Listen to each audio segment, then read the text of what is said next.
हम रउआ सब लोग के मिलवाओ तनी वो एगो राइटर हवन जिनकर नाम है शरद त्रिपाठी। हमारी बहुत सारी महिला मित्र थी जो मिला करती थी, बातें करती थी और शाहरुख के बारे में बात करती थी। तो हमें भी लगा कौन है ये शाहरुख, क्या है इतना, मतलब फिर किसी ने हमें DDLJ दिखाई और DDLJ देख के लगा कि बस यही बनना है। दरअसल बालाजी 2005 में तो ऑल ओवर इंडिया से 50 लोग बुलाए गए थे, तो उसमें हम एक राइटिंग मतलब उस राइटर टैलेंट हंट का हिस्सा थे। तो बस आए और तब से मुंबई हमारी कर्मभूमि है। एकता मैम का मार्गदर्शन मिला, हर शो पे बैठती हैं और एपिसोड सुनती हैं। 90s वाला प्यार, उस किताब में मैंने लिखा भी है कि ये किताब अम्मा, बाबूजी और शाहरुख के लिए। उनसे मिलने पे मैंने कहा सर मेरा शो है कहानी घर घर की, जो मैं लिखता हूँ उसकी TRP आपके शो से ज़्यादा है। अरशद वारसी एक ऐसा कैरेक्टर है जिसको शायद उसका ड्यू मिल ही नहीं पा रहा। तो मैं एक बात कहूँगा कि अरशद वारसी जैसा जो कैरेक्टर है ना, वो डायरेक्टर्स एक्टर हैं। मेरी एक दो फोटो ऐसी हैं जिसमें मैंने उनके जैसे ही स्माइल किया हुआ है, तो बहुत लोग कहते हैं झलक आती है तुम्हें। रामदेव बाबा बहुत कूल आदमी है। तो हम लोगों ने शो लिखा था बाबा रामदेव। तो बाबा को ये था कि चुपचाप आओ और सुना के जाओ, ऐसा नहीं है कि तुम कुछ भी लिख दोगे और कुछ भी चलेगा। सिनेमा राइटिंग और टीवी राइटिंग, ये दोनों में बेसिक अंतर का। तो टीवी को कहा जाता है हमेशा से टीवी राइटर्स मीडियम है।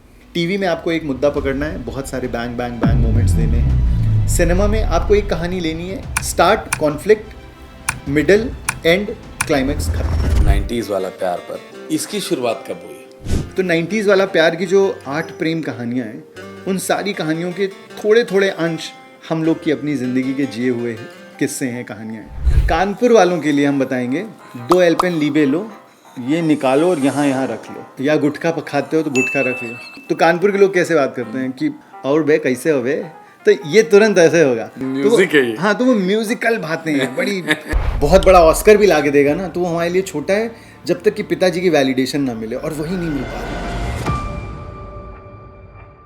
नमस्कार दोस्तों, हमें मनमोहन तिवारी और वो सब लोग देखा था नीजा का हाल बा।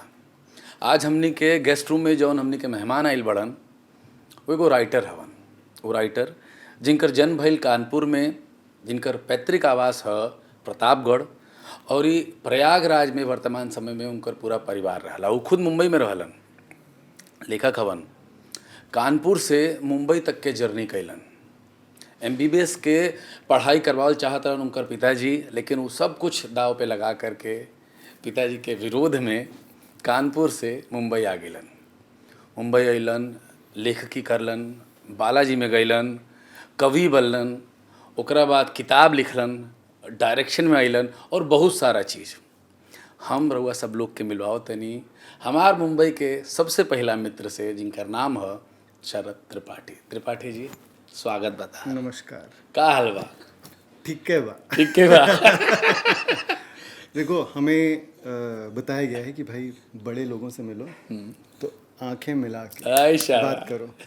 तो हमने कहा ठीक है, दिल की बात करेंगे, आंखों से आंखें मिला के बात करेंगे। मिला के बात करें। तो बताइए। तो भैया एक बात बतावा, बाबूजी के पुरजोर विरोध के बावजूद, हम तो जाना नहीं पर तब ऑडियंस खातिर, हाँ, पुरजोर विरोध के बावजूद तू कानपुर छोड़ करके मुंबई आ गेला, ई कैसे हो गई? एक की जादू, दूसरा की जिद। तो कहानी, मतलब कहानी क्या बात, दरअसल बालाजी 2005 में एक टैलेंट हंट किया था उन्होंने कि राइटर्स और क्रिएटिव्स ढूंढ के लाएंगे और यहाँ पे नया ब्रेन, नया जोश, नई ऊर्जा आएगी तो कहानी बदली जाएगी थोड़ा। मतलब यहाँ का जो क्रिएटिव फील्ड है उसको एक्सप्लोर कराएंगे न्यू ब्लड से। तो अच्छा खासा MBBS की तैयारी करके हमने सीट हासिल की। पिताजी बहुत खुश थे कि चलो बड़ा वाला भी डॉक्टर है, छोटा वाला भी डॉक्टर बनेगा, 2 बहुएं आएंगी जो डॉक्टर होंगी, त्रिपाठी हॉस्पिटल बनने वाला है। और दिक्कत वहाँ आई कि 2005 में भैया ने डिसाइड किया कि वो MBBS के बाद MD ना करके, सुपर स्पेशलाइजेशन ना करके, उन्होंने कहा कि क्योंकि हम लोग प्रतापगढ़ से मूलता हैं, तुम्हारे यहाँ अवधि में बात होती है, तो पिताजी को आग बताया गया कि बाबूजी हम तो अपन IAS की तैयारी करब। कहे कि IAS PCS डॉक्टर इंजीनियर इसके आगे दुनिया वहाँ पे थोड़ा देखती ही नहीं है। तो पिताजी ने कहा कि हम आईएएस की तैयारी करो। पिताजी बहुत चौड़े हो गए, खुश हो गए, कहते हैं हाँ बिल्कुल। हमने बताया कि हम राइटर बनब और राइटर मतलब उनके दिमाग में भी नहीं था कि एक था जो डॉक्टर था आईएएस बनने जा रहा है, दूसरा जो डॉक्टर बनने जा रहा है वो राइटर बनने जा रहा है। तो मतलब दोनों बहुएं डॉक्टर तो आने से रही। तो त्रिपाठी हॉस्पिटल का बोर्ड ही गिर गया तुरंत वहीं पे उनके ख्यालों में। और उसके बाद वो एकदम परेशान हो गए, कहते हैं यार ये गलत हो रहा है हमारे साथ में। मतलब हमारे दोनों लड़के बागी हो रहे हैं, एक इन अ गुड वे और दूसरा मुंबई जा रहा है। तो वो मुंबई के नाम से काफ़ी चिढ़ रहे थे, जबकि उन्होंने खुद अपनी जो जर्नी है वो उन्होंने वहीं से शुरू की थी, मुंबई से ही। तो काफ़ी दिक्कत आई, काफ़ी परेशानी आई, लड़ झगड़ के हम आए, मुंबई आए। बालाजी ने हम लोग को घर, गाड़ी, आना जाना, खाना पीना, रहना सोना, नहाना धोना सब दिया था। मतलब टच वुड, भगवान की बहुत कृपा है कि हम ये नहीं कह सकते कि हमारी कोई स्ट्रगल स्टोरी रही है मुंबई में आके कि हमने आधा पेट वड़ा पाव खाया या सड़कों पे सोए। इन्होंने हमें 3 BHK दिया था बालाजी ने, 3 BHK room with swimming pool. अरे बाप रे।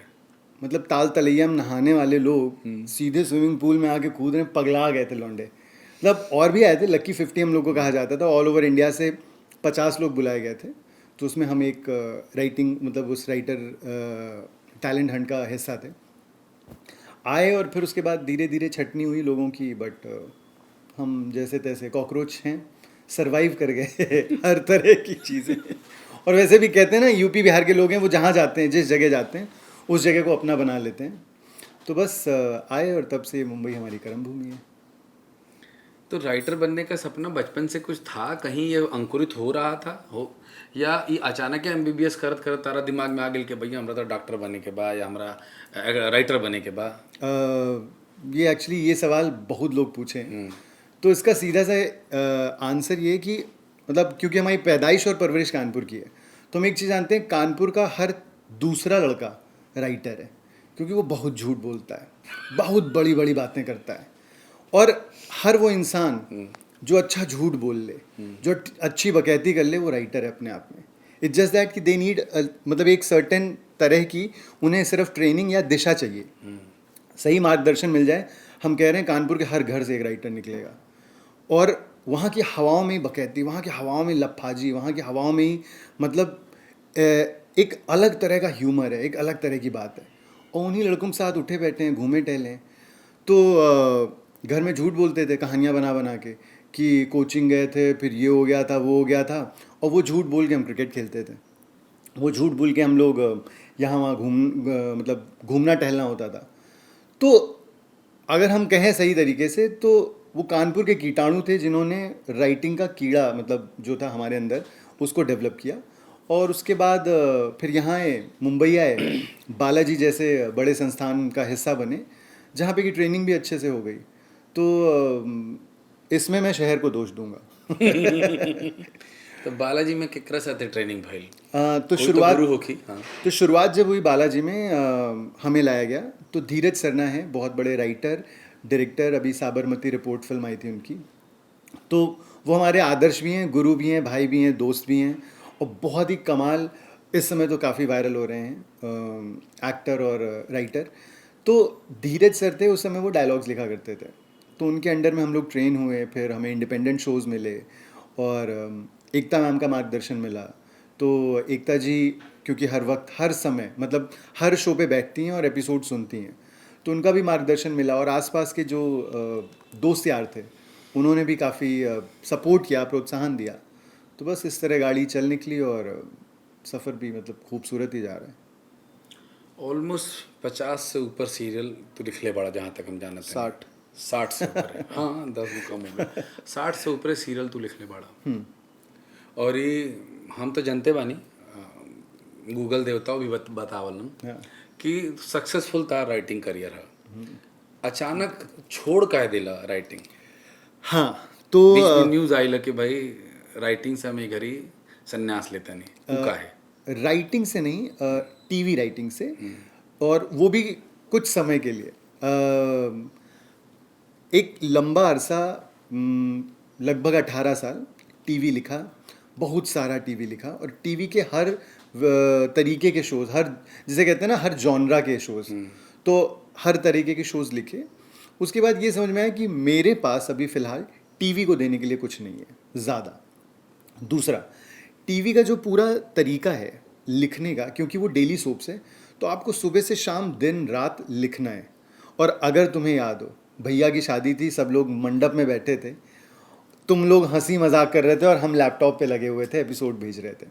तो ये हमारी ज़िंदगी है टीवी में, कि उठते बैठते जागते सोते खाते पीते कहीं पे भी हो आपको लिखना है। और देयर इज़ नो एक्सक्यूज़, कोई किसी भी तरह का बहाना नहीं है टीवी राइटिंग में कि हम बीमार हैं या हमारे घर में शोक सभा है या कोई जी गया कोई मर गया, कुछ नहीं। टीवी का एक ही मंत्र है, the show must go on. 18 साल वो काम किया, तो उसके बाद एक चीज़ रियलाइज़ हुई कि ये जो प्रेशर है 18 साल से ले रहे हैं, इससे एक ब्रेक चाहिए। दूसरा कि मेरे पास और भी ऐसी बहुत सारी कहानियाँ हैं जो मैं टीवी के माध्यम से नहीं कह पाऊँगा। तो ये डिसाइड हुआ कि चलो उन कहानियों को कहने का एक नया तरीका ढूंढा जाए। तो वो माध्यम है फिल्में, OTT के शोज़, किताबें या फिर गाने। तो और एज अ राइटर आप क्या चाहते हो? आप अलग अलग राइटिंग की विधाओं को एक्सप्लोर करना चाहते हो। तो वो जो तरीका था या वो जो मन था या वो जो इच्छा थी मेरी, उसकी वजह से मैंने टीवी को कुछ सालों के लिए हाथ जोड़ लिया कि भाई कर्म भूमि है हमारी, वापस लौट के आएंगे। मतलब होम पिच है, आदमी होम पिच को कभी नहीं छोड़ता है, सबसे ज़्यादा रन वहीं बनते हैं, सबसे ज़्यादा माल वहीं बनता है। तो ये था कि टीवी करना है, लेकिन वो ब्रेक लिया। और भगवान की कृपा है कि जैसे काफ़ी बड़े डायरेक्टर्स, एक्टर्स, उन सब के साथ काम करने का मौका मिल रहा है। कुछ फिल्मों पे काम चल रहा है, कुछ हैं जो मैं खुद डायरेक्ट करना चाहता हूँ, तो उसके लिए बहुत कुछ सीखना पड़ना है, तो वो वक्त भी चाहिए था। पहली किताब लिखी, आई, अच्छी चली, दूसरी किताब कंप्लीट हुई, फिर समझ में आया कि अच्छा किताबें लिखना भी एक पाठक वर्ग है या एक ऐसा वर्ग है जिसको कि आप अपना बना सकते हो किताबों के माध्यम से। तो वो भी काम शुरू किया। आइब किताब पे आइब, जमतार किताब पे भी आइब, बिल्कुल। और शाहरुख प्रेम पे भी आइब, अगला जौन किताब आवता ओकर ऊपर आइब। पहले ही बताओ, जब पहला बेरी टीवी में तहार काम आई, तो उ बाबूजी जो विरोध में रहन, उ पक्ष में तहरा कब अइलन? लगभग 7 साल लगे उनको पक्ष में आने में। आधा वनवास कटलत में। तो सीन ये हुआ कि जब हमारा शो शुरू हुआ, तो शुरू में हम लोग के नाम नहीं आते थे क्योंकि हम लोग एसोसिएट थे। तो शुरू में जब हमने शो लिखना शुरू किया, तो मैं क्या करता था, मैंने घर वालों को बताया, उसके बाद मैंने जो लिखा हुआ है टीवी पे चला के मैं पहले पढ़ता था कि ये एपिसोड में ये बोला जाएगा। और जब वो टीवी पे आता था तो पिताजी को तो कुछ खास फर्क नहीं पड़ रहा था, बट बाकी घर वालों को अच्छा लगा। दोस्त यार तो फ्लिप हो गए, पागल हो गए थे वो खुशी से। मेरे जिया जी ने एक छोटी सी बात की थी, उनका फिर 1-1.5 साल बाद जब नाम आने लगा, तो जिया जी ने कहा यार नाम तो ठीक है, नाम के साथ छोटी पासपोर्ट साइज फ़ोटो आ जाए अगर तो मज़ा आ जाए। तो मैंने कहा यार ये इन लोगों की इच्छाएं असीम है, अनंत हैं। पासपोर्ट साइज की इच्छा है।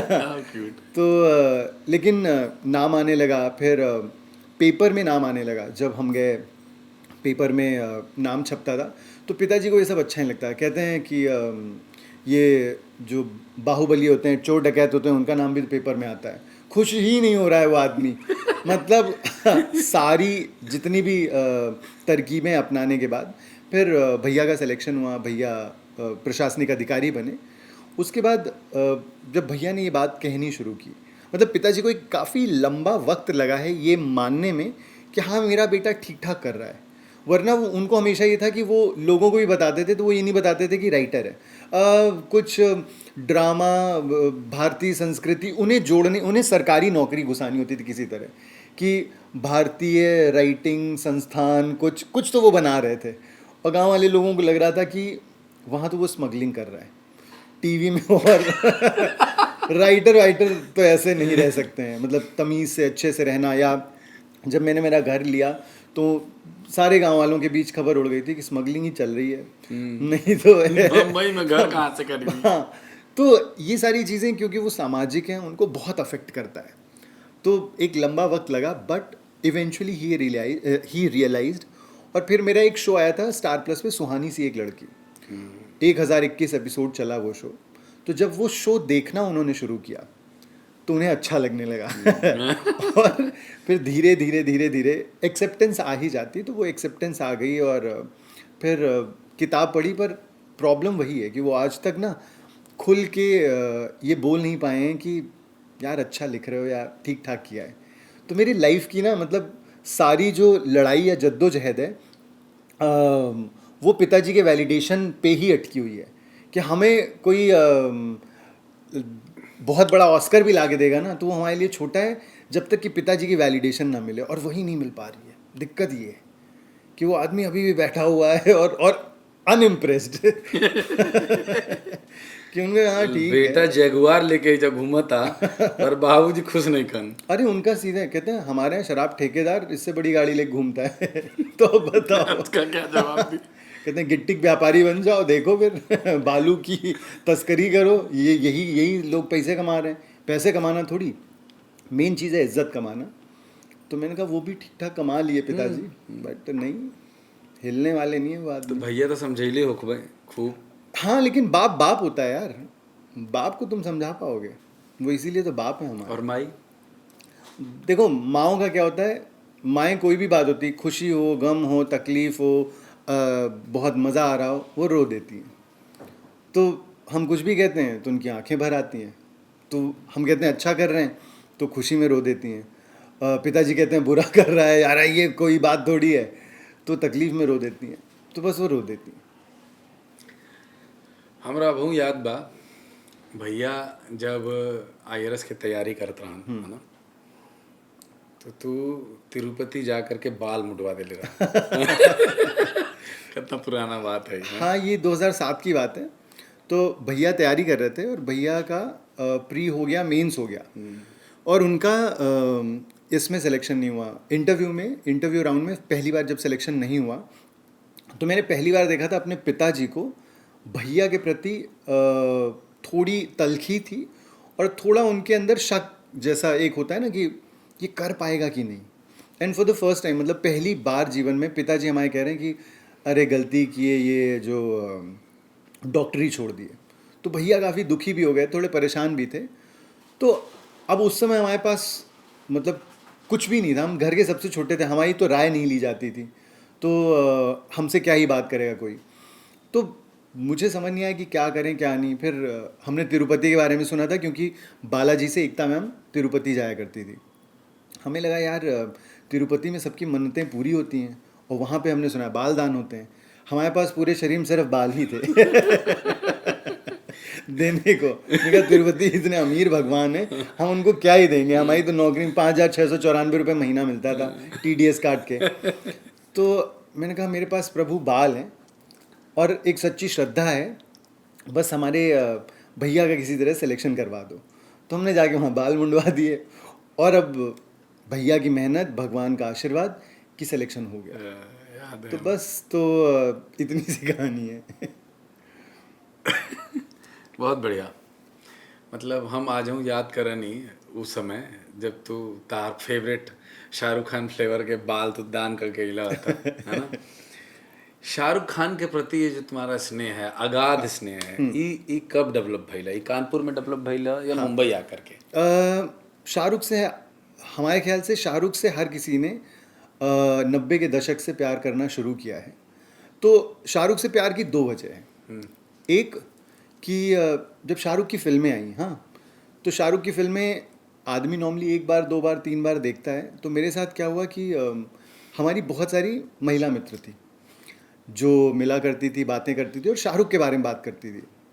तो हमें भी लगा कौन है ये शाहरुख, क्या है इतना, मतलब अच्छा तब तक हमारे यहाँ क्योंकि हम टीवी और सिनेमा से हमें काफ़ी दूर रखा गया था तो बस थोड़ा बहुत जानते थे। फिल्में देखते भी थे तो वो अमिताभ बच्चन वाली संडे को जो आती थी। हाँ, ऐसे में जब पता चला शाहरुख के बारे में तो CD लगा के हम लोगों ने देखा। पहली फिल्म बाजीगर देखी थी, तो पहले तो बड़ा डर लगा कि यार ये तो बड़ा ख़तरनाक आदमी है। फिर किसी ने हमें DDLJ दिखाई और DDLJ देख के लगा कि बस यही बनना है, ऐसे ही बनना है, यही तरीका होता है जीवन में। क्या है कि तब हम लोग इतने फिल्मी हुआ करते थे कि हम ना जीने लगते थे उस चीज़ को। अब अलग अलग मोहल्ले या कोचिंग स्कूल की जो हमारी अलग अलग दोस्त वगैरह होती थी, वो सब शाहरुख की फिल्में देखने के लिए कि शाहरुख की फिल्में देखेंगे, शाहरुख की फिल्में देखेंगे। अब हम किसी एक के साथ, मतलब मन तो करता था यार सबके साथ जाना है, सबके साथ फिल्में देखनी है, तो हमने क्या किया, हम सबके साथ फिल्म जाते थे। सेम फिल्म अलग अलग टाइम पे अलग अलग लड़कियों के साथ हम देखने जाते थे। सेम जोक पे हमें हंसना है, सेम जोक पे मतलब सेम बातों पे चौंकना है। तो ये करते करते लड़कियों से कम हमें शाहरुख से ज़्यादा प्रेम हो गया। हमने इतनी बार देखा, हमने कहा यार कोई आदमी इतना मैजिकल कैसे हो सकता है। और ऑन स्क्रीन पर्सोना मतलब आपको पसंद आने लगता है किसी का, तो आप उसके बारे में और पढ़ते हो। तो मैंने मैगज़ीन में उनके बारे में पढ़ना शुरू किया, फिर उनके इंटरव्यूज सुनने शुरू किए। और वो आदमी जिस तरह बोलता है ना, जिस तरह वो बातें करता है, मतलब शाहरुख एक्टर को अगर मैं यहाँ रखता हूँ इस पायदान पे, तो शाहरुख एज अ बात करने वाला या विटी जो ह्यूमन है, उसको मैं बहुत ऊपर, बहुत ऊंचे पायदान पे रखता हूँ। और वो इंसान ऑन स्क्रीन जितना प्रेम था मुझे उससे, ऑफ स्क्रीन उससे ज़्यादा हुआ। फिर लोगों ने जब उसके बारे में बात कही कि शाहरुख ऐसे हैं, शाहरुख वैसे हैं, शाहरुख आपको अपना फील करवाते हैं, वो सारी बातें पता नहीं एक ऐसा रिश्ता बनता गया। और अब ऐसा लगता है, मैंने अपनी पहली जो किताब मेरी है 90s वाला प्यार, उस किताब में मैंने लिखा भी है कि ये किताब अम्मा, बाबूजी और शाहरुख के लिए। पहला जो मेरा उसमें लाइन है वो यही है। क्यों? क्योंकि उस इंसान ने प्यार करना सिखाया, उस इंसान ने बातचीत करनी सिखाई, और उस इंसान ने लोगों से किस तरह बिहेव करना है, लोगों को किस तरह महसूस करवाना है, ये सिखाया। तो मतलब मेरे लिए एक्चुअली शाहरुख खान बहुत ऊंचे पायदान पर है मेरे जीवन में, as a fan, as a मतलब कि मैं उसको इंस्पिरेशन की तरह देखता हूँ कि वो इंसान ऐसा है जो आपको इंसान जैसा बिहेव करना सिखाता है। कभी मिलने का मौका मिला? हाँ, मतलब 2-3 बार मिले हैं। जैसे पहली बार, सबसे पहले तो मैं फ़ैन की तरह मिला हूँ। पहली बार जब मैं मिला था, मेरा एक दोस्त है संजीव, जो मुझे कौन बनेगा करोड़पति के सेट पे ले गया था। तो वहाँ गए तो हम क्राउड में बैठे हुए हैं, और शाहरुख खान एक पॉइंट आता है जहाँ वो सबके साथ आता है, हाथ मिला के पिक्चर क्लिक करवाता है। मेरी पिक्चर भी है वो। तो जब शाहरुख ने हाथ पकड़ा, तो बाकी मतलब मुझे खुद भी नहीं पता कि वो क्या फीलिंग थी, और क्या किसी इंसान को जिसको आप पर्दे पे देखते हो, इतने सालों तक आइडलाइज करते हो, वो आपका हाथ पकड़े हुए है, तो आप क्या फील करते हो। और मैं इतना स्टूपिड था कि उन्होंने हाथ पकड़ा, और फिर जब उन्होंने मेरी तरफ देखा तो मैंने हाथ पकड़ लिया। मैंने कहा सर, मेरा शो है कहानी घर घर की, जो मैं लिखता हूँ, उसकी टीआरपी आपके शो से ज़्यादा है। और उन्होंने देखा, उन्होंने कहा तो बेशक आप अच्छे राइटर होंगे, और ये बोल के वो आगे निकल गए। मन ही मन 1000 गालियाँ दी होगी उस आदमी ने कि जिनसे मिलने के लिए मैं इतने सालों से इतने प्लान्स बना के बैठा हूँ, उनसे मिलने पे मैं अपना सुपीरियरिटी कॉम्प्लेक्स दिखा रहा हूँ। भाई आदमी नर्वसनेस में कुछ भी करता कुछ है। भी बोल सकता है। और एक इससे भी अच्छी, मतलब इससे जुड़ी एक कहानी ये भी है कि मेरी एक दोस्त थी जया मुरझानी। तो मैं और जया, हम दोनों जन बेस्ट ऑफ फ्रेंड्स थे स्कूल टाइम पे, शाहरुख की वजह से। उसे भी शाहरुख उतना ही पसंद था। तो क्लास 8th में मैं उसकी कॉपी के पीछे लिख के आया था कि जया, मुझे नहीं पता है मैं कानपुर में हूँ, मैं कब कहाँ कैसे क्या होने वाला है मेरे जीवन में, बट एक दिन मैं मुंबई जाके शाहरुख से मिलूँगा। और क्लास 8th में लिख के साइन करके उसकी कॉपी में छोड़ के आया था। और जब ये हुआ तो मैंने जया को फ़ोन किया, मैंने कहा जया, इट हैपेंड। हो गया भाई। तो यस, शाहरुख हैज़ बीन मतलब शाहरुख एक बहुत ही ख़ास हिस्सा रहे हमारे जीवन का। तार लेखनी में भी शाहरुख के असर दिखाई दिला, जहाँ तक हम जाना नहीं। तो ये वास्तव में ही असर बा उनकरा वजह से, या ओवरऑल पर्सनैलिटी में तहर आगिल बड़न शाहरुख खान, या जब तू कोई चरित्र लिखल एज अ राइटर, कोई भी चरित्र के निर्माण करला, तो ओ घड़ी तू शाहरुख के ओ में डालला, या ईमानदारी से कैरेक्टर के देख करके कि एकर चरित्र निर्माण करत समय कौन कौन चीज़ की जरूरत पड़ी वो डालला। जब हम टीवी करते थे तो टीवी में हमेशा हमें ये बताया जाता था, एक ब्रीफ आता था कि यार ये शाहरुख जैसा कैरेक्टर है, ये शाहरुख इन डीडीएलजे जैसा है, या शाहरुख इन कुछ कुछ होता है, या कभी खुशी कभी गम ऐसा है। तो टीवी में मिलता था, तो टीवी में यस कई बार ऐसा हुआ है जहाँ पे हमने शाहरुख के इर्द गिर्द लिखा है। दूसरी चीज़ कि मेरी लेखनी में शाहरुख का होना, तो क्योंकि वो इंसान भी प्रेम की बातें करता है, लोगों से अच्छी तरीके से पेश आने की बात करता है, तो यस वो असर है। बट मैंने हमेशा ये कोशिश की है कि मैं ऐसी चीज़ें ना लिखूं जो डिक्टो शाहरुख हो, या जो डिक्टो उनके जैसी हो। अब जैसे प्रेम के कई स्वरूप होते हैं, मैं और आप अगर बात कर रहे हैं, हमारी बात और भाषा और बोली के कई स्वरूप हो सकते हैं, तो वैसे ही प्रेम के कई स्वरूप हैं, और उसी स्वरूप को मैं कोशिश करता हूँ प्रेम के बारे में लिखूँ। तो लोगों को यही लगता है कि तुम प्रेम पे बहुत लिखते हो, जबकि मैंने हॉरर थ्रिलर भी लिख लिख के बहुत रखी हैं।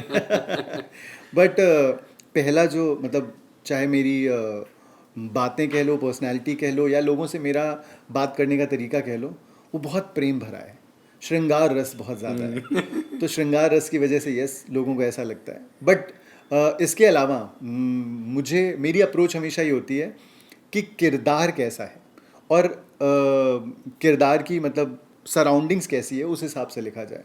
बाकी शाहरुख के बारे में तो मैं खुद काफ़ी हूँ, मैं ही लिखूँगा, अपने बारे में लिखूँगा तो शाहरुख जैसा लिखूँगा। किरदारों के साथ कोई बेईमानी नहीं, उन्हें किरदार की तरह लिखा जाएगा। तार इतना सारा लिखल सीरियल्स में कोई एक किरदार ऐसन जरा लिख करके तू बड़ा गौरव महसूस कर रहे कि यार ये हम लिख ले बानी और ये हमार वन ऑफ द बेस्ट है। हाँ, तो अगर मैं पुराने में कहूँ, क्योंकि वो शो हमने धीरज सर के साथ लिखा था, लेकिन हमारे गुरुदेव थे, लेकिन कई बार ऐसा मौका मिलता था कि हमें भी छूट मिल जाती थी कि लिख डालो आज ये सीन। तो एक शो था कस्तूरी। तो कस्तूरी शो में रॉबी का रोल था, जो मेन सेंट्रल लीड था हमारा कैरेक्टर रॉबी। वो रॉबी इतना शिद्दत से मोहब्बत करने वाला पागल प्रेमी था, मतलब जैसे रॉकस्टार का जो कैरेक्टर था रणबीर कपूर का, कुछ उस तरह का रॉबी भी रॉकस्टार था, जो एक छोटे घर की लड़की कस्तूरी से प्रेम करता था। तो एक कैरेक्टर था वो रॉबी। और दूसरा एक बहुत ही सेंसिटिव टॉपिक हमने टच किया था, शक्ति एक शो था कलर्स पे। तो शक्ति शो के माध्यम से हमने एक यूनक की कहानी, मतलब एक जो ट्रांसजेंडर होते हैं उसकी कहानी दिखाई थी कि वो उससे प्रेम में पड़ जाता है, एक नॉर्मल लड़का, पंजाब के घर का एक लड़का। तो हरमन और सौम्या की वो जो कहानी थी, क्योंकि एक सेंसिटिव टॉपिक था, पहली बार टीवी पे ऐसा कुछ ट्राई किया जा रहा था, तो वो दो किरदार मेरे बहुत करीब हैं। उनके बारे में लिखना, उनके लिए लिखना, वो एक काफ़ी चैलेंजिंग काम था और बहुत ही खूबसूरत काम था। टीवी अपने आप में एगो डेली प्रोसेस है ना। जैसे तो खुद कहला कि भैया की शादी तक में हम लिखत रहे है ना। हम जनतो बानी, पर तब हूँ तू अब सिनेमा भी लिखला, ठीक। पहले ही सवाल पूरा कर लेते नहीं, अरशद वारसी के साथ काम करके कैसा लागला? फिर आगे बढ़ा। अरशद वारसी के बारे में एक चीज़ हम कहना चाहेंगे कि अरशद वारसी एक ऐसा कैरेक्टर है जिसको शायद उसका ड्यू मिल ही नहीं पा रहा है। मतलब नो डाउट उन्हें लोग सर्किट के नाम से जानते हैं, उन्हें अब उन्होंने इतनी बढ़िया असुर जब की तब लोगों को लगा कि अच्छा वैसा इंसान इतना संजीदा रोल भी कर सकता है।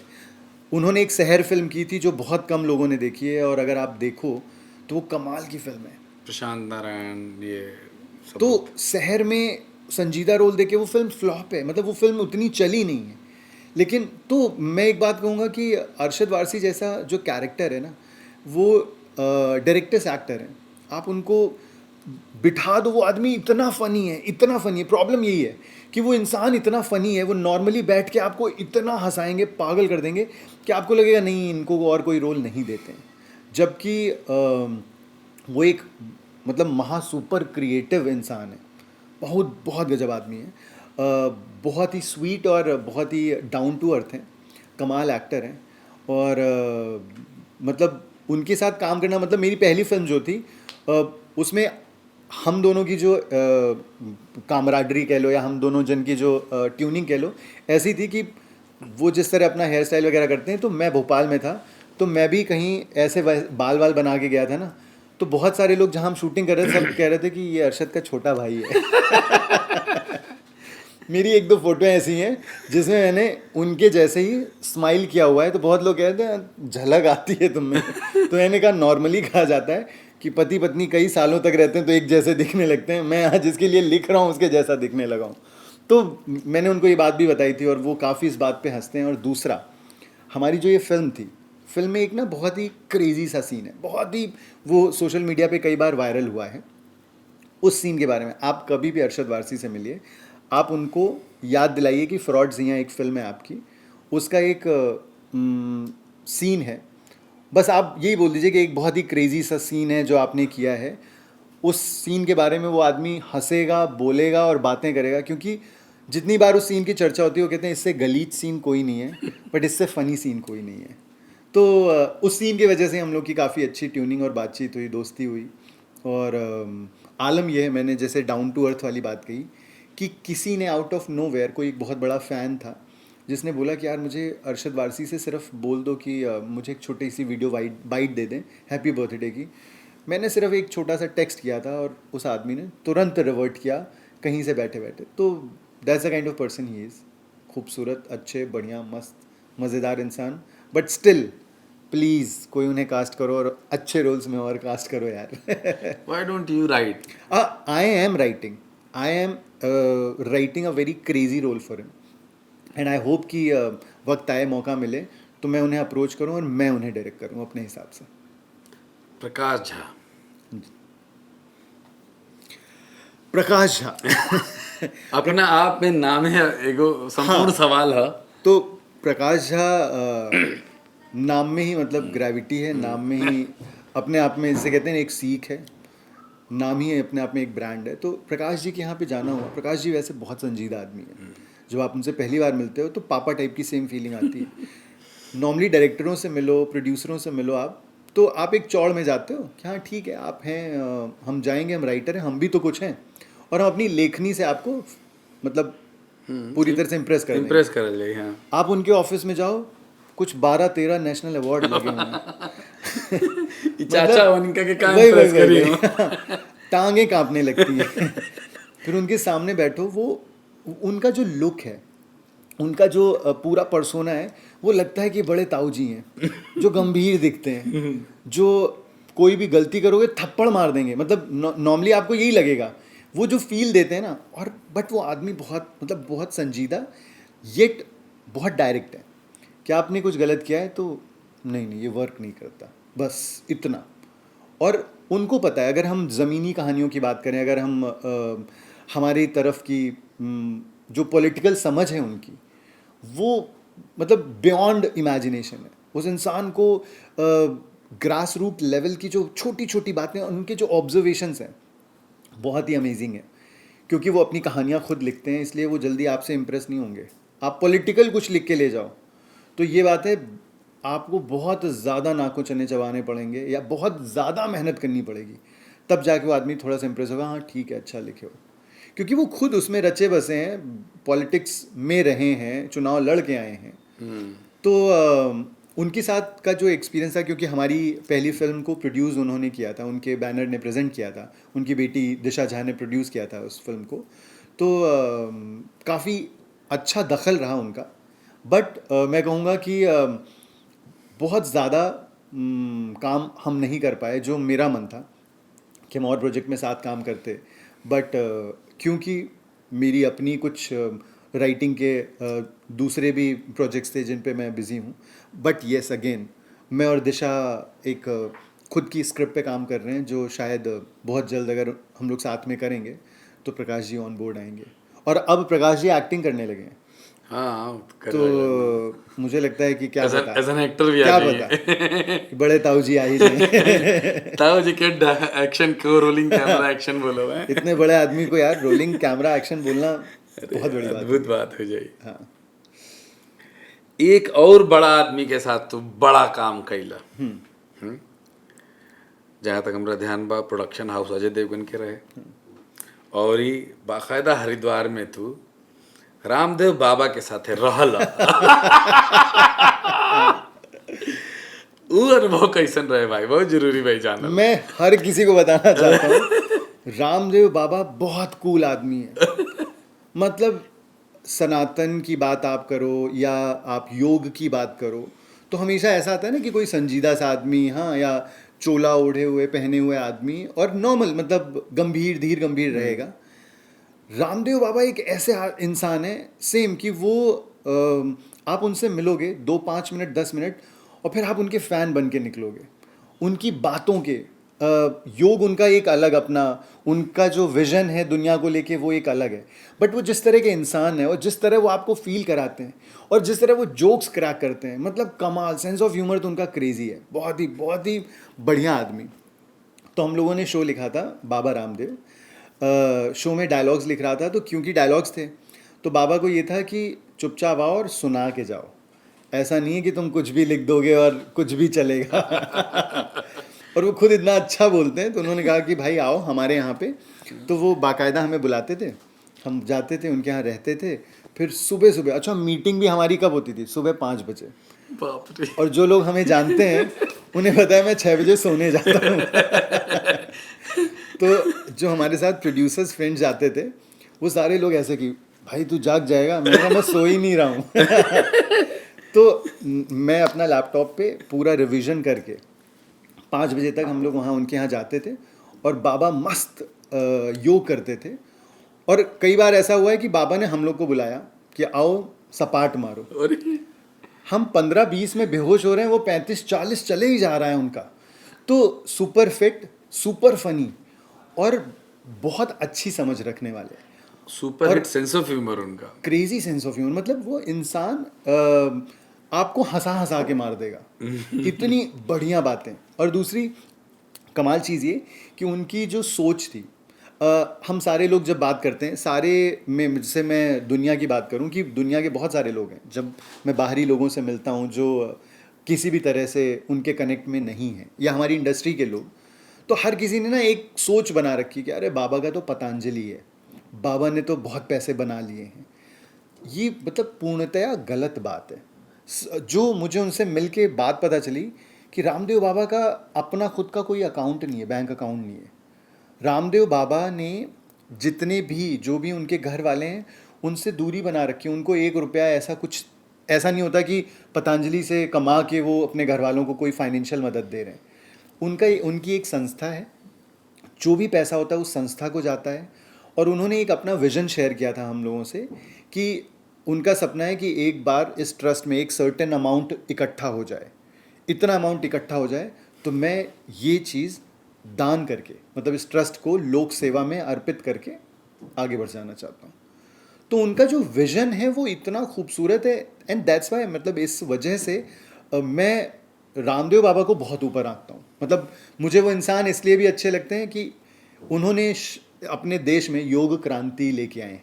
उन्होंने ये योग क्रांति की शुरुआत की। योग जो हमारे देश से, मतलब हमारे देश का है, यहाँ से शुरू हुआ, वो अमेरिका में जाके सुपर हिट हो गया है। लोगों ने पेटेंट करवा लिया है। हाँ, और हमें हमारे योग की कोई जानकारी नहीं थी, तो ये उसको लेके आए। इन्होंने हेल्दी लाइफस्टाइल इंट्रोड्यूस किया मिडिल क्लास में, वरना हमेशा हेल्दी लाइफस्टाइल फौज में भर्ती होने वाले या पुलिस में भर्ती होने वाले लोगों तक सीमित था, या अपर क्लास में था जो कि जिम जाया करते हैं, या एक्टर्स फॉर दैट मैटर। उसके अलावा मिडिल क्लास जो जीवन जी रहे हैं लोग, उनके बीच में योग क्रांति और स्वास्थ्य के प्रति सचेत करने वाली जो एक सोच है लाने वाली हमारे मतलब योग गुरु ही हैं, रामदेव जी हैं। तो मतलब काफ़ी बढ़िया रहा, कमाल, मतलब उनके साथ तो बहुत ही अमेजिंग रहा। और हमारा और उनका रिश्ता क्या है कि वो हमेशा पंडित जी बुलाते थे कि और पंडित जी कैसा है, और वो पंडित जी कह के खूब मज़े कराते थे। और उनके यहाँ पे बहुत ही अमेजिंग थाली मिलती है। भोजन, पंडित जी बोले भोजन के बारे में। हरिद्वार घूमे खूब? हरिद्वार से पहले, मतलब हरिद्वार से तो हमारा बहुत पुराना नाता है कि 2010 में हमने एक शो किया था, राखी का स्वयंवर। उसमें एक बहुत ही तेज तर्रार लड़का था, मनमोहन तिवारी, जिसने कि बहुतों का दिल जीता था, इंक्लूडिंग राखी। तो दिल जीतने मतलब दिल लुटाने वालों में से एक हम भी थे कि हमारी उस इंसान से दोस्ती हुई। फिर वो इंसान ऋषिकेश का था, तो हमें ऋषिकेश लेके जाया करता था, और वहाँ पे फिर हम बाइक से ऋषिकेश, हरिद्वार, मसूरी, देहरादून घूमा करते थे। तो बहुत अच्छे से घूमे। पर हाँ, रामदेव जी के साथ संपर्क में आने के बाद एक फ़ायदा ये हुआ कि फिर जब हम शो कर रहे थे उस दौरान हरिद्वार तो घूमे घूमे, ऋषिकेश में परमार्थ आश्रम में बड़ी वीआईपी व्यवस्था करा के उन्होंने हमें आरती वारती करवाई थी। तो बढ़िया एक्सपीरियंस रहा, कमाल, मतलब मज़ेदार। अब मैं आता हूँ वो क्वेश्चन जो आधे पे छोड़ दिया था। हाँ, वो क्वेश्चन ये है, सिनेमा राइटिंग और टीवी राइटिंग, हाँ। ये दोनों में बेसिक अंतर का। तो मैं सिनेमा ही नहीं, मैं कई तरह की, जैसे भगवान की कृपा रही कि मैंने सिवाय थिएटर राइटिंग के हर तरह की विधा में लिख लिया है। टीवी लिखा, ओटीटी लिखा, फिल्म लिखा, किताब लिखी, गाने लिखे, मैगज़ीन के लिए लिखा, अखबारों के लिए लिखा। तो जब आप इतनी तरह की राइटिंग कर लेते हो तो आपको एक बेसिक समझ में आ जाती है कि अच्छा, हर विधा की, जैसे होता है ना कि हर कार का एक तरीका होता है ड्राइव करने का, चलती सारी रोड पे ही है, बट सर्टेन तरीके से, किसी के वाइपर इधर होते हैं राइट में, किसी के लेफ्ट में होते हैं, वैसे ही तो टीवी को कहा जाता है हमेशा से टीवी राइटर्स मीडियम है। हर रोज़, हर दिन घर की औरतों को उनके सारे काम काज से, उनके सास की टेंशन से या पति की टेंशन से, घरेलू कामकाज से, बच्चों की किचकिच से उठा के ला के टीवी के सामने बिठाना, ये अपने आप में एक बहुत बड़ी बात है। तो अगर आप हर रोज़ घर की एक औरत को उसके बाकी सारी जिम्मेदारियों से हटा के ला के टीवी के सामने रोज़ बिठा रहे हो, तो ये कमाल सिर्फ कलम का है। तो टीवी जो है वो राइटर्स मीडियम है। टीवी में हमेशा राइटिंग जो आपकी है वो इतनी धांसू धमाकेदार और इतनी क्या कहते हैं कि विस्फोटक होनी चाहिए ना, कि हर रोज़ औरत को लगे कि शिट क्या होने वाला है। सिनेमा जो है वो डायरेक्टर्स मीडियम है, कि वहाँ पे एक डायरेक्टर किस तरह से उस पूरी कहानी को कहता है वो बहुत इम्पॉर्टेंट हो जाता है। तो टीवी में हमारे हमेशा कहानी चलती है, प्लॉट्स चलते हैं। टीवी में जितने अच्छे प्लॉट्स होंगे, जितना आप धमाका कर सकते हो, back to back, bang bang bang bang bang, TV वो है। सिनेमा क्या है? सिनेमा में दो तीन, मतलब कि सिनेमा की विधा में कभी किरदार अच्छा हुआ, कोई एक किरदार बहुत अच्छा हुआ, आपको उस किरदार से प्यार हो गया, तो आप वो पूरी फिल्म देख लोगे बैठ के। कभी प्लॉट अच्छा हुआ तो देख लोगे, कभी उस कहानी का जो भी बैकड्रॉप था वो अच्छा है तो देख लोगे। तो सिनेमा में, लेकिन इन सारी चीज़ों को अच्छा होने के लिए किसकी ज़रूरत है? एक अच्छे डायरेक्टर की।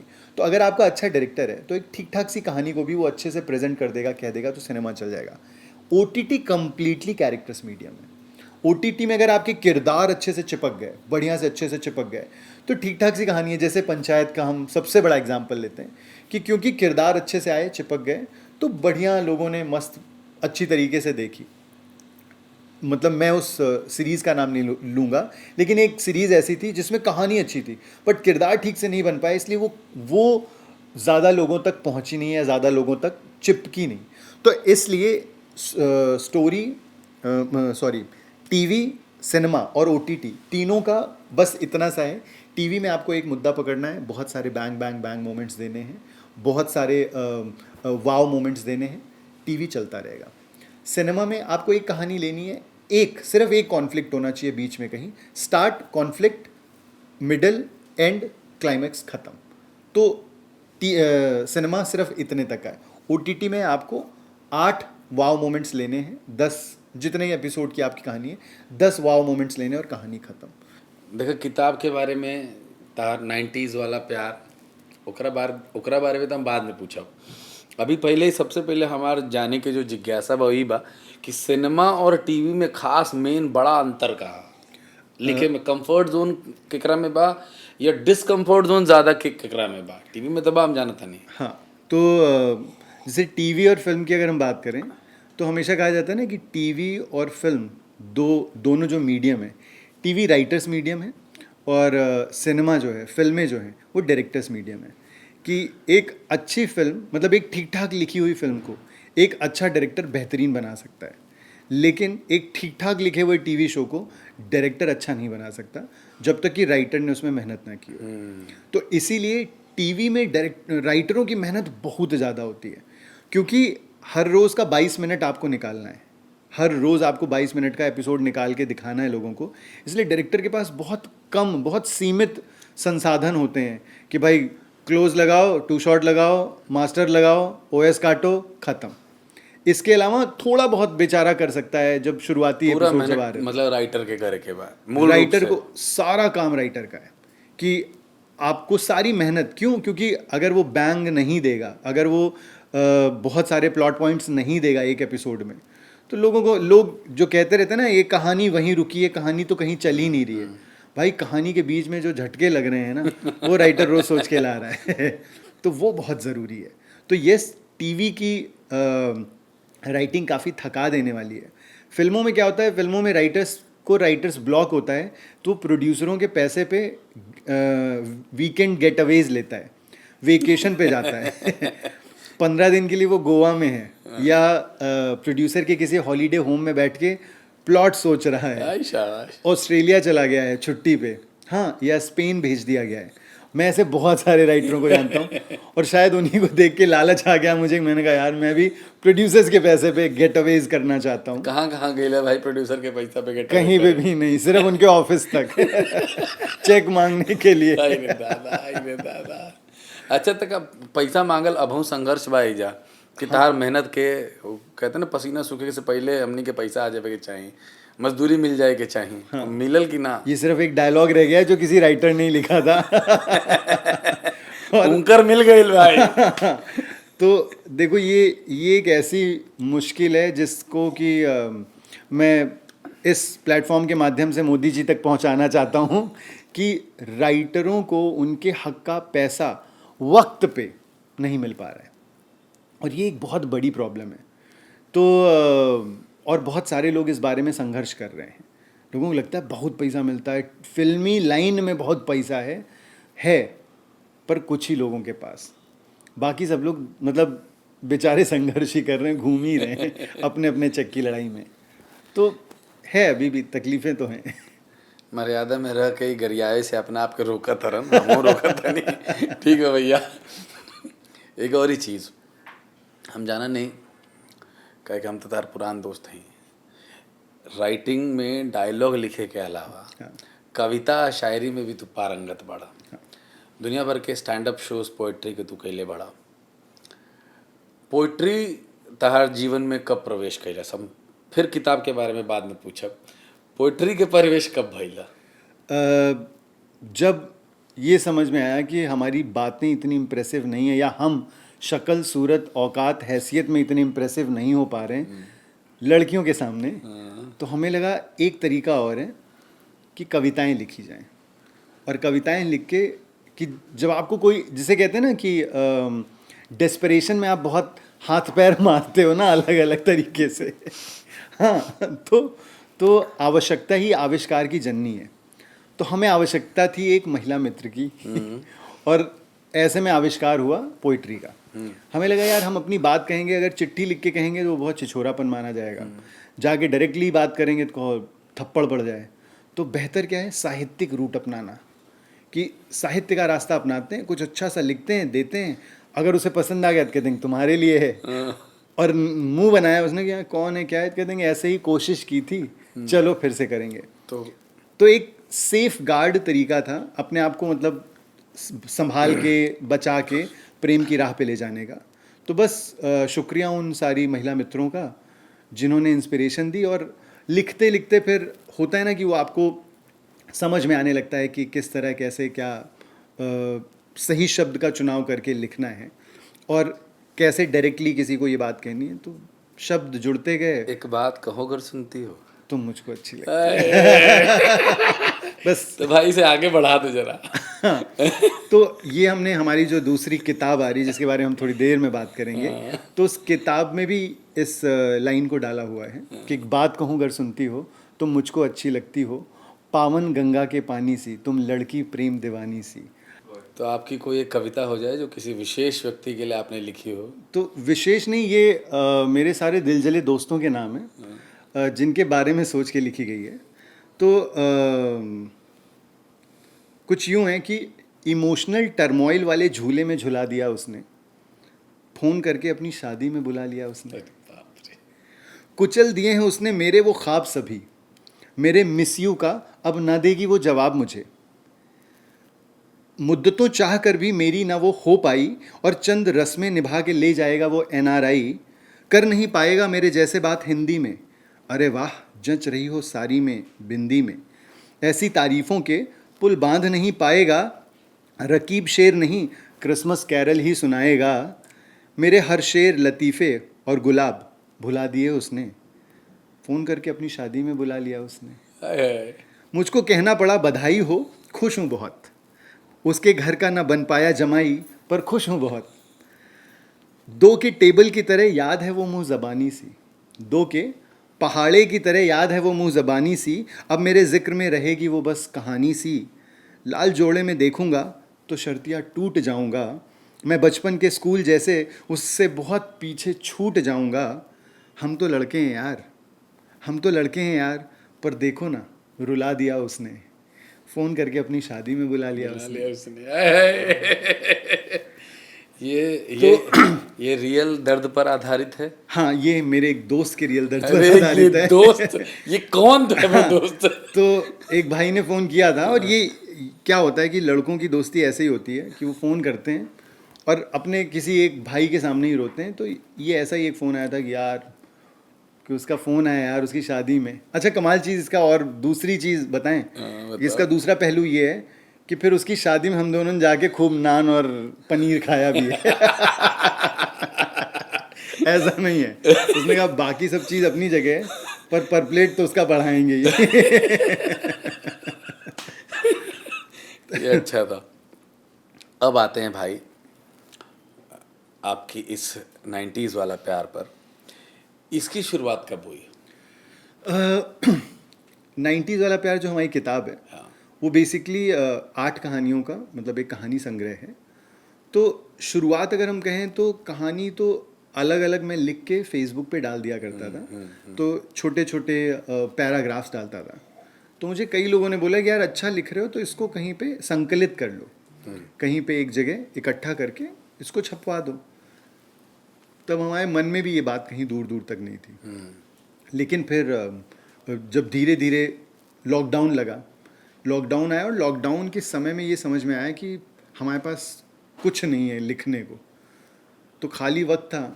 और राइटर प्रजाति की एक ही आदत है कि वो हर वक्त लिखते रहते हैं। उनको लिखने की आदत होती है। तो मैंने कहा अब जब खाली हैं और कुछ नहीं लिख रहे हैं तो चलो अपनी कहानियाँ लिखते हैं। कई सारे दोस्तों से मिलना जुलना हुआ उस समय फ़ोन पे, पुराने सारे लोग आ गए, लोग लूडो खेल रहे हैं, बातें कर रहे हैं। तो उन बातों में हमने फिर से अपना 90s जिया, और उसका ये असर हुआ कि मैंने कहा यार ये कहानियाँ तो कहते ही नहीं चाहिए जितनी हम लोग डिस्कस कर रहे हैं। तो 90s वाला प्यार की जो 8 प्रेम कहानियाँ हैं, उन सारी कहानियों के थोड़े थोड़े अंश हम लोग की अपनी ज़िंदगी के जिए हुए किस्से हैं, कहानियाँ हैं। तो उनको लिखा, संकलित किया। हमारे जो प्रकाशक हैं उनसे बात की, शैलेश जी से, और बस किताब आ गई। और जब आई और उसको इतना प्यार मिला तो ये समझ में आया कि अच्छा एक ऐसा वर्ग भी है जिसको जीता जा सकता है किताब लेखन से। तो उसके बाद दूसरी किताब में थोड़ा वक्त लग गया, देर हो गई, बट अब ये है कि ये सिलसिला चलता रहेगा किताबों का। तो कविताओं की किताब कब आ रही है आपकी? मैंने कविता की किताब का नाम भी सोच लिया। इनफैक्ट वो कविताएं भी लिखी हुई हैं, पर मैंने सोचा कि क्या होता है, पाठकों को अगर आपके बारे में ज़्यादा पता ना हो कि आप कहाँ से आए, कौन हैं, कैसे हैं, क्योंकि टीवी फिल्म लिखना एक अच्छी बात है, ठीक है, आपका एक अपना दर्शक वर्ग होता है, बट किताब वाली जो दुनिया है या किताब वाले जो पाठक हैं वो आपको ये नहीं, मतलब हो गए आप अपने यहाँ के बहुत बड़े तुर्रम खां, पहले आप दिखाओ उनको, समझाओ उन्हें, इस बारे में कन्विंस करो कि भाई हम लिख लेते हैं, किताबें भी लिख लेते हैं, हम ठीक ठाक शब्द आते हैं हमें। तो वो कन्विंसिंग अभी चल रही है कि पहले मैंने एक कहानी संग्रह लिखा, उसके बाद दूसरा एक नॉवेल है, इसके बाद शायद मेरी कविता की किताब है जिसका नाम भी मैंने सोच रखा है लफ्ज़दारी। क्या बात है। तो लफ्ज़ों से जोड़ी जाने वाली रिश्तेदारी होगी हमारी उन लोगों के साथ में। तो सोचा हुआ है और ऑन द वे है। देखिए आपका जो म्यूज़िक एल्बम है जी एज अ डायरेक्टोरियल जो आपका डेब्यू है वो आपका आपके म्यूज़िक एल्बम से हुआ। जी मैंने आपकी शॉर्ट फिल्म्स भी देखी हैं जो आपने डायरेक्ट करी हैं, वो भी अद्भुत हैं। फुल फ्लैश सिनेमा कब एक्सपेक्ट करेंगे हम आपसे? मेरा बस चलता तो मैं शायद अब तक अपनी पहली फिल्म रिलीज़ करा चुका होता। लेकिन क्या है ना कि अब आप इसे हमारे देश की आयरनी कहिए, मतलब तकलीफ़ कहिए या परेशानी लोगों की, या शायद किसी तरह का उनका विरोधाभास कहिए, जो भी, मतलब जो शब्द यूज़ करें उस वो लोगों पे डिपेंड करता है। बट प्रॉब्लम है, मतलब ये तकलीफ़ है कि नए लोगों पे भरोसा कम ही होता है लोगों को। हाँ, और जब आप एक राइटर के तौर पे जाते हो तो हर कोई ओके रहता है कि अच्छा हाँ ठीक है, आप आइए, आपको राइटिंग का मौका मिलेगा। बट जब आप कहते हो कि आपको डायरेक्टर बनकर ये फिल्म लिखनी, मतलब शूट करनी है, तो एक्टर्स बहुत कम भरोसा दिखाते हैं। तो मेरे साथ ये प्रॉब्लम हाल फिलहाल बहुत ज़्यादा आई है कि जब मैं किसी को अपनी कहानी सुना रहा हूँ तो कहानी के टेकर्स बायर्स बहुत हैं कि सबको है कि हाँ ठीक है, कहानी तो अच्छी है, बढ़िया है, आप दे दीजिए। बट जब मैं उनको दूसरी शर्त बता रहा हूँ कि मुझे डायरेक्ट करनी है, तो उनका मुंह बिदक जा रहा है कि अरे नहीं यार, ऐसे तो नहीं।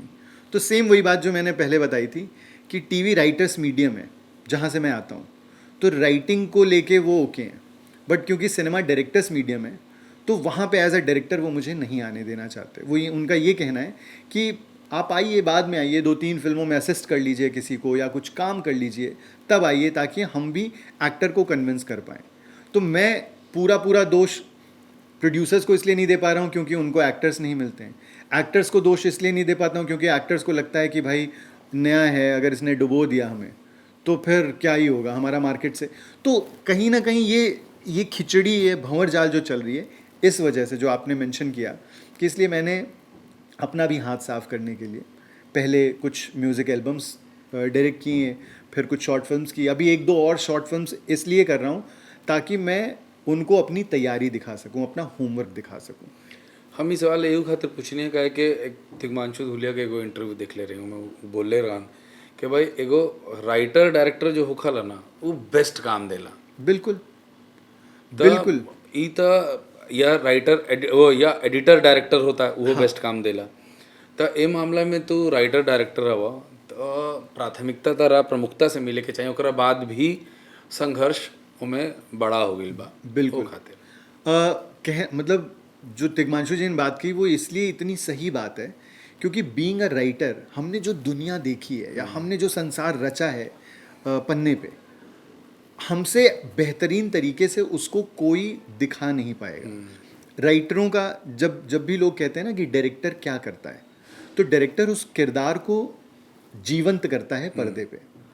लेकिन राइटर क्या करता है, राइटर ने उस किरदार को जन्म दिया होता है। तो किसी ने अगर उसको जन्म दिया है, पाला पोसा है और बड़ा किया है, तो और उसने उस किरदार को ले जाके आपके सामने रख दिया, तो कोई दूसरा आदमी आके उसे अच्छे कपड़े वपड़े पहना देगा तो इसका ये मतलब थोड़ी है कि राइटर ने जो काम किया उसका वो योगदान कम हो गया। नहीं, अगर उसको कपड़े पहनाने का मौका मिलेगा या तरीका उसे आता है, जो उसे उसे वो अपॉर्चुनिटी मिलेगी, तो पक्की बात है ना कि राइटर भी उतने अच्छे तरीके से ही उस कहानी को कह पाएगा। तो आई गेस कि राइटर डायरेक्टर या एडिटर की जो बात कही, एडिटर डायरेक्टर एक बहुत ही बेहतरीन कॉम्बो है, क्योंकि एडिटर को भी पता है कि शॉट कितना लंबा, कहाँ तक का ही शॉट लगेगा, या क्या चीज़ है जहाँ पे कि इमोशन मिल गया हमें, इसके आगे हम कहानी नहीं लेके जाना चाहेंगे। तो यस, राइटर अगर कोई डायरेक्ट करना चाहता है, हमारी नॉर्थ इंडस्ट्री में मैं ये बात कहूँगा, तो उन्हें मौका मिलना चाहिए, क्योंकि साउथ में एक्चुअली वही हो रहा है। साउथ के जितने भी डायरेक्टर्स हैं, आप साउथ की फिल्मों को देखो, क्यों लोग इतना पसंद करते हैं। उसमें भी एब्सर्डिटी होती है, उसमें भी हवा में लोग उड़ते हैं, उसमें भी पता नहीं क्या क्या होता है, बट एक राइटर जिसने जिस कन्विक्शन से लिखा है, वो उसी कन्विक्शन से उस चीज़ को डायरेक्ट करता है और आप तक पहुंचाता है। इसलिए वो कहानियाँ इतनी बिलीवेबल लगती हैं, इसलिए वो कहानियाँ आपको छूती हैं। यहाँ पे इमोशन आपका है। जैसे आप किसी कान में एक बात कहते हो, वो आदमी दूसरे के कान में बात कहेगा, तो बात बदल जाएगी, उसमें कुछ ना कुछ जुड़ जाएगा। राइटर, डायरेक्टर, डीओपी, ये सारे लोग जो अलग अलग होते हैं, यही होता है ना। इसलिए राइटिंग और डायरेक्शन, मतलब मुझे लगता है कि यार अगर कोई करना चाहता है तो प्लीज़ उन्हें मौका दो। और मैं अपने उसी मौके की तलाश में लड़ाई कर रहा हूँ और होपफुली अगले साल तक ये बिल्कुल होगी, हो ही जाएगा। बिल्कुल हुई। गंगा मैया आशीर्वाद दी है। अच्छा, तू उत्तर प्रदेश में 3 जगह से संबंध रखेला, प्रतापगढ़, कानपुर और इलाहाबाद। हाँ।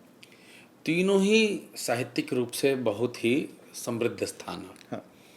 एक के पेड़ के अंडर में है यूपी में। तीनों के सांस्कृतिक जो डिफरेंसेस है, क्योंकि तू महसूस कैले बड़ा हमारे तार से चर्चा भी भइल रहे, या भाषा के जो अंतर है ओमे का खास बात बा? अगर हम भाषा की बात करें, जैसे प्रतापगढ़ क्योंकि अयोध्या के पास है, अवध एरिया कहते हैं उसको प्रतापगढ़ को, तो वहाँ की भाषा अवधी है। और अवधी बहुत मतलब लोग भोजपुरी को बहुत मीठी भाषा बोलते हैं ना, अवधी भी वैसी बहुत मीठी भाषा है कि अवधी में अगर बोल के दिखाओ। हाँ कि किसी से बोलना है कि भैया आ गए तुम, कहाँ हो, कैसे हो, कि और भैया आए क्या, का कैसे नहा, का हाल चाल है, सब ठीक है। अगर हमें किसी से बात करनी की, अगर हमें किस्सा ही सुनाना है कि एक दिन गाड़ी निकाले हम जात रहे तो एक बूढ़वा बाबा मिल गए, कहन की और भैया कैसे नहा, का हाल, और जब हम मिले उनके गोड़ ओढ़ गिरे, उनके हाथ जोड़े, बहुत आशीर्वाद देहन, कहन कि भैया जीता रहा, कैसे बुढ़वा मने कि जब आशीर्वाद लेके आप जीवन में आगे बढ़त है तो बहुत अच्छा लागत है, बहुत तरक्की मिलत है। तो जेके जहाँ जब जैसे मौका मिले अपने बड़े बूढ़न के हाथ जोड़ के रखा, गोड़ पड़ के रखा, उनसे आशीर्वाद लेते रहा, यह जीवन आटे। तो ये है पूरा पॉडकास्ट यही में हमनी के करे के चाहत रहे महाराज, तो हिंदी बोले लगला भाग। तो कितना सुंदर बोल रहा है भाई। तो ये है अवधि। कानपुर वालों के लिए हम बताएंगे, अगर आपको कानपुरिया बोलनी है, एल्पेन लीबे आती है, 2 एल्पेन लीबे लो, ये निकालो और यहाँ रख लो, या गुटखा खाते हो तो गुटखा रख लो। तो यहाँ पे जैसे ही आपने 2 एल्पेन लीबे रखी दोनों तरफ, आपकी आवाज़ गुलगुली हो जाएगी। तो कानपुर के लोग ना बड़ी गुलगुली आवाज़ में बात करते हैं विद साउंड इफेक्ट। तो कानपुर के लोग कैसे बात करते हैं कि यहाँ से आप कोई भी डायलॉग बोल दो, या चलिए मैं नॉर्मल बात बताता हूँ कि कानपुर लोग की बात कैसे, और बे कैसे हो बे, तो ये तुरंत ऐसे होगा गुलगुली आवाज़ में, और कैसे हो बे, अबे तुम्हें पता नहीं है बे, वहाँ हम गए थे। तो हर चीज़ खींची है कि वहाँ गए थे, तो जा रहे थे, रास्ते में पड़ गया एक गड्ढा में भल्लस गिरे, और धप्प से गिरे, भल्लस खून निकल आवा, फिर हम झम्मस उठे, हमने कहा अच्छा गुरु ऐसे हमारे साथ ऐसा होगा, तो हमने भी हाँ के 2 कंटाप मार दिया सामने वाले को, हमने कहा भैया गड्ढा काय की हो। तो आप देख रहे भाषा ना वहाँ खींची हुई सी है, गुलगुली सी भाषा है। दूसरा, कानपुर के लोग, उनके पास वक्त बहुत है, बहुत वक्त है, खाली हैं वो। और खाली आदमी क्या करता है, 2 ही काम करता है, एक गाड़ी बैक करवाता है, दूसरा लोगों को रास्ता बताता है। तो जिन्होंने गाड़ी चलाई भी नहीं है वो बैठे रहते हैं, कहीं देखा ए दाहिने काटो बे, काटो पूरा काटो, अबे काटो बे, मतलब दैट्स हाउ दे, मतलब ऐसे ही वो फंक्शन करते हैं कि गाड़ी आपकी कटवा के मुड़वाते रहेंगे। दूसरा कि आप पूछ लो ना कि गुप्ता जी के यहाँ जाना है, गुप्ता जी के यहाँ जाना है, कौन, अच्छा आप क्या लगते हैं उनके, हाँ गुप्ता का लौंडवा जो फेल हो गया था ना, उन्हीं के यहाँ जाना है ना, हाँ उनकी लड़की यहाँ मिश्रा बेटे चल रहा है उनका, अच्छा बेइज्जती भी करते जाएंगे। हाँ तो इसीलिए मैंने शुरू में ही बोला था, कानपुर में ना एक अलग रस है, अलग स्टोरी टेलिंग है उनकी भाषा में, उनकी बातों में। That's how Kanpur is. Kanpur बेबाक है, ऑन योर फेस है, बहुत ही एकदम, और साउंड इफेक्ट के साथ बात करने वाला, कि धम्म से, घप से, भल्ल से, हाँ घचाक से, हाँ देंगे तुम, और बहुत चलता है वहाँ, अच्छा एक साउंड आता रहेगा, और कैसे म्यूजिक है ये। हाँ तो वो म्यूजिकल बातें हैं, बड़ी साउंड इफेक्ट, वही तो कानपुर में साउंड इफेक्ट है। और इलाहाबाद की अगर बात करें तो इलाहाबाद की मतलब भाषा में ठहराव है, खिंचाव है, और थोड़ी अकड़ है। हाँ कि कस में कहाँ जा रहे हो बे, बैठबोग ना बैठबो, बोलबोग ना बोलबो, हाँ जाबो आबो, तो बा का जो उसमें एडिशन है वो बहुत ज़्यादा है, खाबोग ना खाबो, हाँ बोलबोग, तो हर चीज़ में ठसक देख रहे हो, हैं अबे खाबोग ना खाबो, जाबोग ना जाबो, बोलबो, हाँ बोलबो नहीं बोलो बे, हाँ कि बोलबो कि नहीं बोलबो। तुमने तो शो किया हुआ है, और तुम्हारे साथ जो थे सज्जन सिंह जी, मतलब स्वर्गीय श्री अनुपम श्याम जी, ओझा जी, हाँ। तो वो प्रतापगढ़ के थे, बेल्हा के थे, और इलाहाबाद की जो भाषा थी उसका भी बहुत अच्छा ज्ञान था। तो ये तीनों भाषाएं बड़ी मतलब, और मुझे खुशी इसी बात की है कि मतलब मुझे इन तीनों भाषाओं का जो चारों तरफ से सुनने को मिला, उनका सानिध्य एक्सपोजर प्राप्त मिला। हुआ डायरेक्ट। तो वो सानिध्य में रहें उन भाषाओं के, तो कहानियों में बड़ा मज़ा आता है कहने में, ज़बान देने में अपने कैरेक्टरों को। खैर शरद, सिनेमा, टीवी, लेखन विस्तृत रूप से तरह से बतियनी हमनी के हमनी के एगो सेगमेंट वाइज आप जेकर नाम है पागलपंती भी जरूरी है। ई सेगमेंट में पागलपंती चली। ई सेगमेंट हमनी के उल्टा सवाल पूछल जाई तारा से टेढ़ा जवाब खातिर, एकर ई टैगलाइन है। तो हम तारा से उल्टा जवाब पूछब, उल्टा सवाल पूछब, तारा ओकर टेढ़ा मेढ़ा जवाब देवे के बा। ठीक बा? ये बड़ा इंटरेस्टिंग सेगमेंट था। हमने के शुरू के लिए बनी जा तारा से हम शुरू करते नहीं। तार पहला सवाल, शाहरुख खान से झगड़ा के बात तो भइल तार।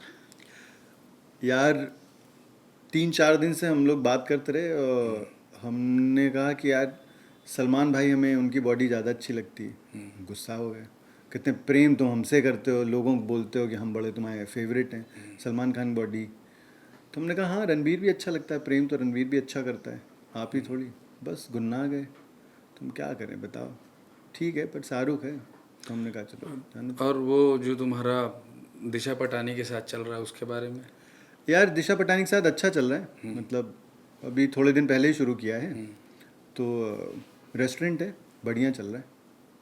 तुमको गरियाई किस बात के लिए थे जो पूरा अखबार में, फिल्म फेयर वगैरह में छप चुका था? वो और किस प्रेम बात पे झगड़ा हुआ था? यार वो बात इतनी थी कि हमने पहली बॉल पे उनको बोल्ड कर दिया था, क्लीन बोल्ड। तो अब लड़की हैं, ठीक है, अब गाली दे दी तो हमने कहा ठीक है कोई बात नहीं है, सुन लेते हैं, लड़कियों के सामने क्या ही बोलने कोई। तो चल रहा है ऐसे ही। तो मतलब विवाद के पीछे किसी दूसरी लड़की का हाथ ओझा ना रहे? दूसरी तो नहीं, लेकिन तीसरी और चौथी का था। तो मतलब जो हमनी के रूमर सुना था नहीं जा वो चक्कर में वो सब बात रहे, दिशा पटानी के घर तक तार शादी के बाद चल गेल रहे। देखो दिशा पटानी के नामे में है कि पटानी, तो अब यही को हम चैलेंज ले लिए कि जो किसी से पटी नहीं हम पटाएंगे। और बस खेला हो गया वहीं पे। ठीक बा, मतलब हम तो यो सोचने केहू कहली कि ना भाई हमनी के यूपी बिहार के लड़का से शादी ना करब जा। वो चक्कर में तार माई गुस्सा हो गई, बहुत ही विवाद बड़ा बढ़ गई। तू हम जानत तनी कि ओ में तू माई के कैसे समझैला या दिशा के कैसे हैंडल कैला। अब दोनों जना में बात कुछ हो या खत्म हो गई? सब खत्म। ज़्यादा हम रखते नहीं हैं, मुंह नहीं लगाते हैं ज़्यादा लोगों को। ठीक है। बिहार में इलेक्शन होगा था। हाँ ठीक बा, लालू जी फिर से खड़ा हो खतरन। हाँ। तारा का बुझाते हो जीत जाइए? हमें लगता है हर किसी की एक रिटायरमेंट एज निर्धारित कर देनी चाहिए। तो जब सरकार ने बाकी सब चीज़ों पे रिटायरमेंट की एज रखी हुई है, तो यहाँ पे भी हो जाना चाहिए। राम नाम का मतलब नाम लें, इतने अवस्था ऐसी हो गई, अच्छे से रहें, लोगों को दिशा निर्देश दें घर बैठ के। बूढ़े बुजुर्गों का आशीर्वाद और उनका एक्सपीरियंस ज़रूरी होता है। ये थोड़ी है कि वो बेचारे इस उम्र में जाएं बाहर लड़ें झगड़ें दुनिया जहान से। तो हमें तो लगता है घर बैठ जाना चाहिए आराम से। मोदी जी तैयारी करते ना अमेरिका से चुनाव लड़े खातिर कि ट्रम्प तो देखते बड़ा कितना बवाल में चले बड़ा। तो अगले बार विजय राष्ट्रपति के चुनाव में मोदी जी खड़ा होगा तर, तो तू का संदेश देबा उनका के? संदेश नहीं, सपोर्ट देव। हमारा बहुत क्लियर भाई कि जितने हमारे अवधी भाषी, भोजपुरी भाषी और जितने हिंदी भाषी और बाकी कन्नड़ भाषी, जितने भी भाषी हैं, बेसिकली जितने भारतीय हैं, सबसे यही बोला जाएगा कि मोदी जी को जितवा दो। बाकी फिर कहोगे तो नंगा नाच करेंगे वहाँ पे। हम सारे भोजपुरी स्टारों को लेके जाएंगे वहाँ पे, स्पेशल नाइट करवा देंगे इस खुशी में।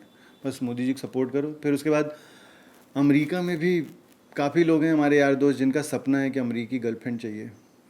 तो उन लोग का वीज़ा फ्री हो जाएगा, तो उन लोग को हम ले जाकर अमेरिका घुमवा सकते हैं, गर्लफ्रेंड दिलवा सकते हैं। एगो भोजपुरी गाना हम मुर्गा मोबाइल बन के चोली में बोलत अड़े। हाँ सुन लो बतू एमे कवि का कहल चाहता? अब कवि अपने मुर्गा की इच्छाओं को किसी और के चोली के सामने ले जाके कुछ बताने की कोशिश कर रहा है। समझे नहीं हम ज़्यादा, भोली प्रवृत्ति के हैं, पर अगली बार मिलेंगे तो बात करेंगे उनसे कि गुरु कहना क्या चाहते हो। हमें तो इतना ही समझ में आया। बहुत बढ़िया। बहुत बढ़िया। आप उत्तीर्ण हुए। मोदी जी आप उत्तीर्ण हुए इस प्रतियोगिता में। और शरद त्रिपाठी जी तो इजा आइला और ये का हलवा के गेस्ट बन करके और तारा साथ बहुत अच्छा संवाद भइल टीवी के बारे में, सिनेमा के बारे में। तहार दूसर का किताब आए वाला बा, ठीक बा, ओकरा बारे में हमनी के दर्शकन के का कहबा? तो सारे दर्शकों को हम बताना चाहते हैं कि दूसरी किताब मेरी जमुना पार वाली मोहब्बत। अरे वाह, का टाइटल है! तो क्योंकि हम सीरीज़ कर रहे हैं कि प्यार इश्क मोहब्बत की सीरीज़ कर रहे हैं, तो 90s वाला प्यार आ चुकी है, अब जमुना पार वाली मोहब्बत ऑन द वे है। तो ये कहानी इलाहाबाद की है और इलाहाबाद में रहने वाले लोगों के अलावा जितने भी लोग जो नदी किनारे रहते हैं, चाहे वो बिहार में हो, चाहे वो पंजाब में हो, कहीं पे भी हो, जो नदी किनारे रहने वाले लोग हैं, ऐसे ही एक लड़के की कहानी है। और बहुत ही खूबसूरत प्रेम कहानी है जो 2 हिस्सों में है।